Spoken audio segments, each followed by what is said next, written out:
In this session of IntelliQuest's The World's 100 Greatest People, we are going to learn about a man who was so overwhelmed by his own ambitions and achievements that he ceased to believe he was a man and believed instead that he was a god. His name was Alexander the Great. Alexander was the first king in history to be called great, and it's easy to understand why. He was one of the most skilled generals in history, one of the most powerful personalities, and most importantly, he conquered the entire Persian Empire, including Asia Minor, Syria, Egypt, Babylonia, and Persia itself, in what is considered to be the greatest conquest of ancient times. The reign of Alexander marked the beginning of the Hellenistic Age, when the culture of ancient Greece was spread throughout most of what people believed then was the civilized world. Alexander himself was from Macedonia, a kingdom located in the area that is now comprised of Greece, Bulgaria, and the former Yugoslavia. During a period of about 10 years, from 334 to 324 BC, Alexander built Macedonia into a leading world power. In all the lands he conquered, he established a network of military settlements, many of which later developed into major cities. The most important of these was Alexandria, Egypt, which Alexander founded and named after himself. It was a habit of Alexander's to name all new cities after himself. There were 70 Alexandrias in the world when he finished his work, but of those, only the one in Egypt has survived. Alexander also stabilized the economy of the whole Mediterranean area by establishing a system of coins based on a silver standard. That strengthened trade throughout the region. When he released vast amounts of bullion from the treasures in Persia, the economy was strengthened even further. As a general, Alexander's abilities have never been surpassed. His versatility and his ability to adapt to new situations were perhaps his strongest asset. He was constantly developing new techniques, innovating strategies, and building equipment and arms to meet of his varied enemies. He also knew how to use every twist and turn to his own advantage. His imaginative use of his cavalry was so effective that he seldom had to even use his infantry. In his empire, which stretched from the Mediterranean Sea to India, Alexander spread both fear and enlightenment. His successes took a heavy toll in human life and suffering, yet he also brought learning and knowledge to his empire. His personal interest in science and geography brought many advances in those fields. Most significantly, he also introduced the ideas and customs of Greek culture to Western Asia and India, and he accomplished all of this in a lifespan of only 33 years. From the very start, the stories and legends around Alexander became a blend of fact and fiction. He was a hero of epic proportions, even while he lived. How true the many stories about him are is sometimes difficult to determine. But we know, by the very fact that they exist, that he must have been an extraordinary personality. It is clear he was a military genius and a gifted leader. It must also be true that his personality was magnetic, electrifying. He inspired tens of thousands of men, many twice his age, to follow him on arduous treks across mountains and deserts and into battles with unfamiliar foes on foreign terrain. His troops endured incredible hardship and overcame the greatest obstacles, all because of their loyalty and trust. Alexander was not only obeyed, he was deeply loved. This alone raises him above almost all the other conquerors and kings who both preceded and followed him. Alexander was born in the year 336 BC in Pella, the capital of the Kingdom of Macedonia. Royalty and mythology were already in his blood. His father was Philip, king of the Macedonians and conqueror of Greece. His mother was Olympias, a brilliant and fiery princess from Greece who adored Alexander and who early on instilled in him a strong sense of destiny. It was Olympias who told Alexander he was descended from Achilles, the hero of the Trojan Wars. Throughout his life, Alexander kept 2 items under his pillow at night, a knife and a copy of Homer's famous epic on the Trojan Wars, the Iliad. He had memorized the Iliad cover to cover. Alexander's father also helped promote the boy's sense of destiny by telling him that all Macedonian kings were descendants of Hercules, who in Greek mythology was the son of the god Zeus. Hercules was known for his strength and his ability to do the impossible. When he was a youth, Alexander too seemed able to do the impossible. He proved that to his father and a large group of spectators one day when he came face to face with a feisty black stallion that would become almost as famous as he would. The horse was intended for the Macedonian cavalry, but although it was beautiful, none of the king's men could mount it. Philip was just about to send the horse away when Alexander interrupted and begged to have his own chance at calming the beast. His father, thinking it might teach Alexander a lesson, agreed, on the condition that when he failed, he would have to pay his father the horse's value. Alexander walked towards the horse, who immediately kicked and reared. The boy saw that the horse was frightened of its own shadow, so he took it by the reins and turned it towards the sun. He let it catch its breath, and then he jumped on its back.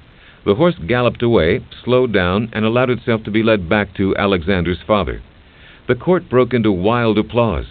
Philip, who was both stunned and proud, is reported to have said to Alexander, "Seek another kingdom that may be worthy of your abilities, my son, for Macedonia is too small for you."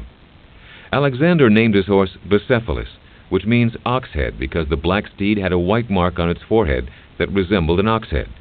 For the next 18 years, whenever Alexander went into battle, Bucephalus was with him. It carried him as far as India, where it died suddenly in the middle of a battle. Alexander erected a city there, and for once he did not name the city Alexander. He named it Bucephalus. Sometime around 343 BC, when Alexander was about 13 years old, Philip hired a tutor for him. This was no ordinary tutor, but a tutor suitable for a descendant of Achilles, Hercules, and Zeus himself. The tutor's name was Aristotle. Aristotle had an interest in science, medicine, and philosophy, and it's probable that he helped kindle a curiosity about plants and animals that Alexander demonstrated his whole life. He may have also encouraged Alexander's interest in other countries and peoples. As a ruler, Alexander was unusually interested in and respectful of the varying cultures in his dominion. Under Aristotle and other teachers, Alexander studied literature, philosophy, politics, and sports, and was trained in physical fitness and exercise. His education followed the Greek principle of a sound mind and a sound body. When he was 18, Alexander had his first opportunity to put his education on warfare to practical use. His father put him in charge of the cavalry at the Battle of Chaeronea, a battle that gave Macedonia control of Greece. Philip's next plan was to invade the Persian Empire in Asia, but his plan was thwarted by his own death. He was murdered in a vague conspiracy that included one of his bodyguards, and may even have included Alexander's own mother, Olympias. At the age of 20, Alexander became king of the Macedonians, and his father's plans to extend his empire into Persia now became his plans. But first, there was business to attend to at home. The new king's first act was to find the conspirators behind his father's death, whom he believed were a group of princes, and to order their executions. Then he executed all his rivals. During this time, he also visited the oracle at Delphi, northwest of Athens. It was believed God spoke directly through the priest or priestess at such an oracle and would reveal the future of those who came seeking it. Alexander went to the priestess at Delphi only to be told by her that the god Apollo could not be approached that day. Alexander, who never responded well to a refusal, grabbed her by the hair and dragged her to the altar. There she gave him her prophecy. "My son," she said, "you are invincible." This invincibility would soon come in handy. After Philip's death, some of the Greek cities under Macedonian rule revolted.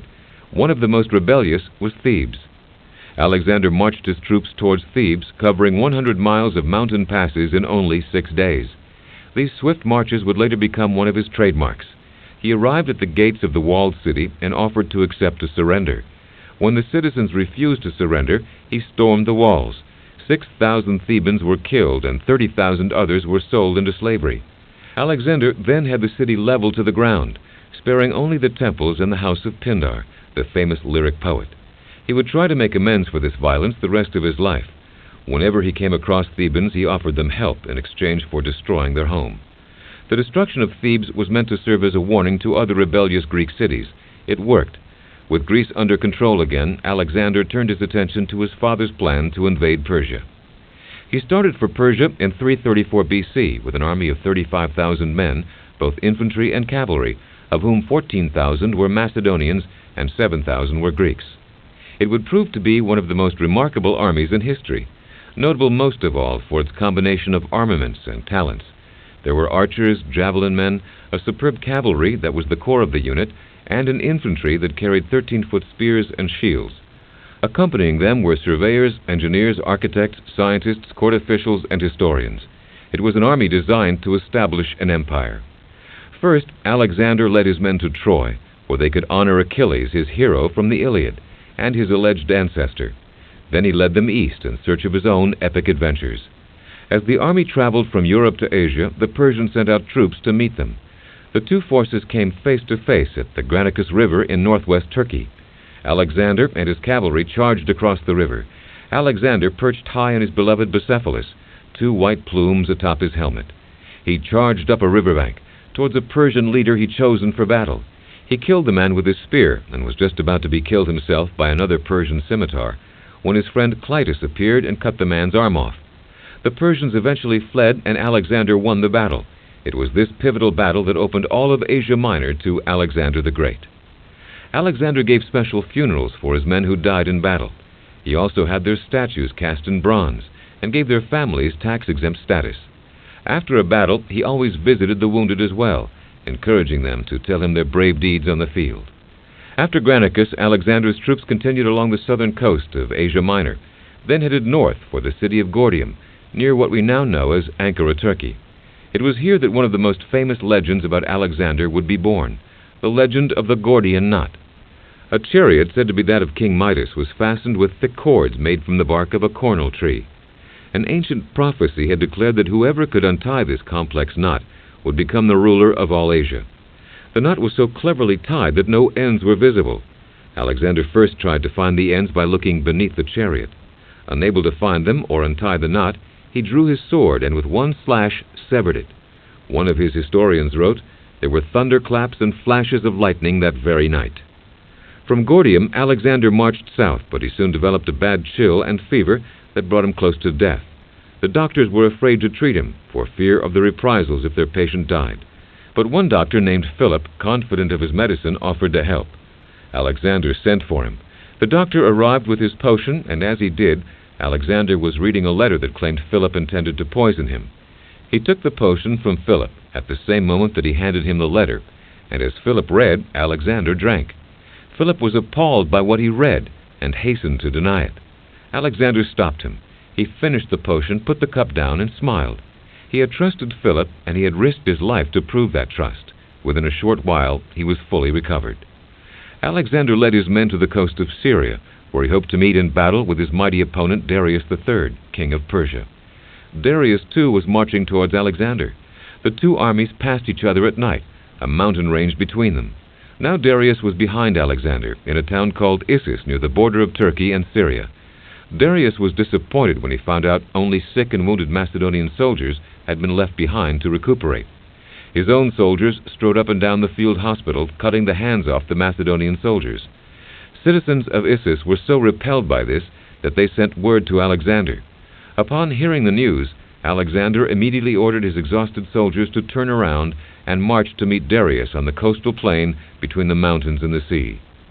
The battle near Issus was long and fierce. Alexander led the cavalry atop Bucephalus and crashed through the Persian line. He was after Darius, but Darius saw him coming and fled. In the end, Alexander won the battle, but Darius evaded capture.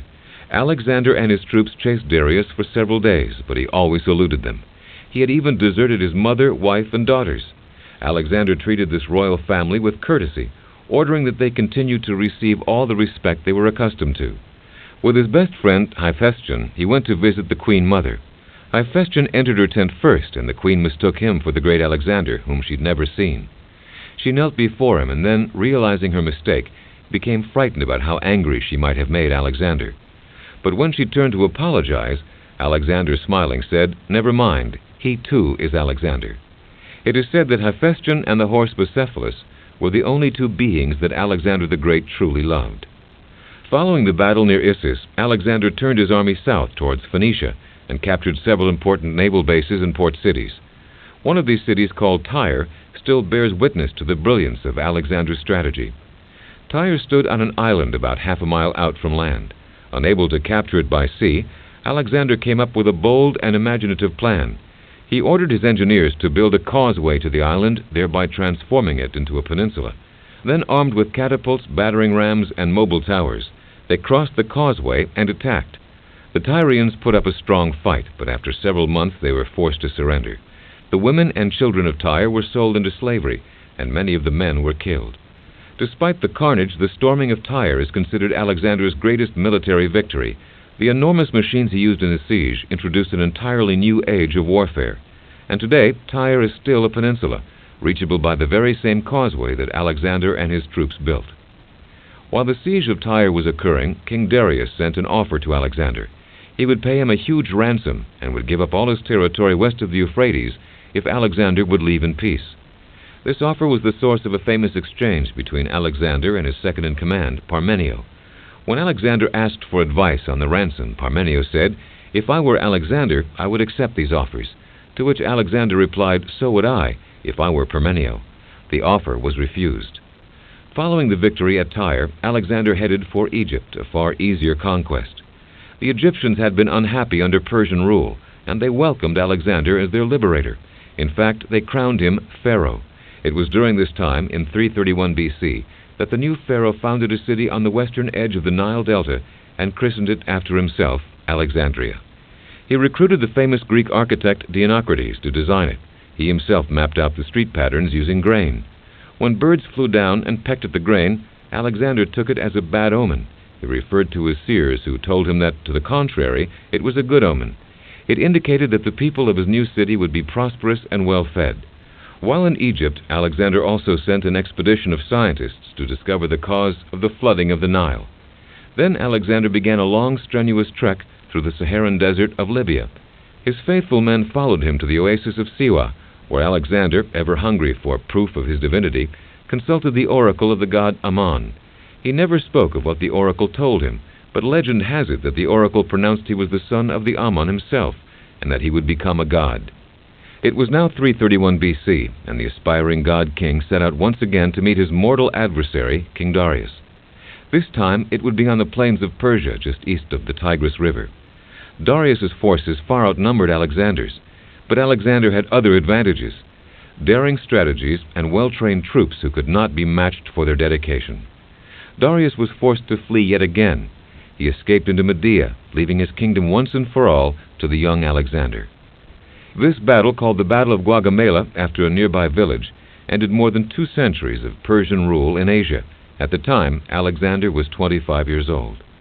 There were still more battles to come. Next, Alexander captured the fabled city of Babylon, and then the capital of Persia, Susa. His army then headed for Persepolis, where it seized the royal palaces and confiscated a storehouse of gold and silver. Before leaving, Alexander ordered his soldiers to burn down the palaces of Xerxes, a former king of Persia who had invaded Greece.